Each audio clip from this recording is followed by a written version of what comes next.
crayfish from one state to another. It could impose burdens to protect local natural resources or rare native species. Does this sound familiar? Maine versus Taylor, decided only 2 years earlier.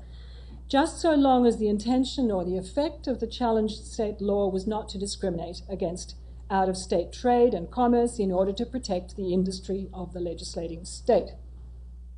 Now, in reaching this conclusion, the court could have been said to have followed the ordinary common law rules of statutory construction, and I hear these rules implied in what some of Professor Paulson's views about constitutional interpretation amounted to. Give the words of an instrument their plain and natural meaning, and follow the plain and natural meaning unless it leads to an injustice or is ambiguous or produces an absurdity, which the plain and natural meaning of absolutely free would have done. If this doesn't work, then you go through other steps to find out the legislative purpose.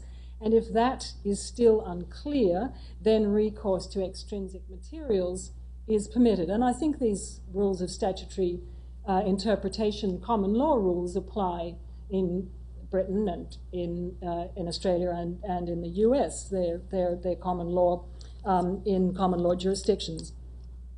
Now, these materials, the extrinsic materials to which a judge can have recourse, include certain limited sorts of historical record. The reports of committees, second reading speeches, the convention debates. And the High Court drew on these, but drew primarily upon secondary sources. And here it made a mistake. It fell short of what it was permitted to do.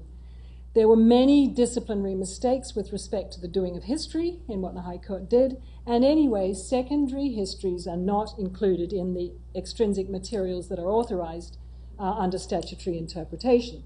Now, the High Court got away with it in 1988 because the decision was unanimous.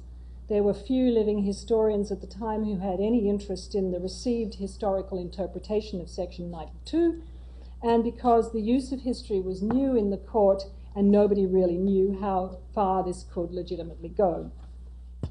So here the most charitable thing one can say about the methodology is that the court, desperate to settle an otherwise endless dispute, used history or used secondary historical accounts effectively as a tiebreaker, a type of heuristic like tossing a coin and agreeing that whatever this revealed would be what the disputed constitutional provision meant.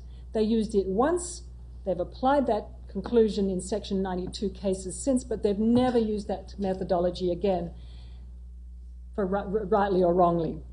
But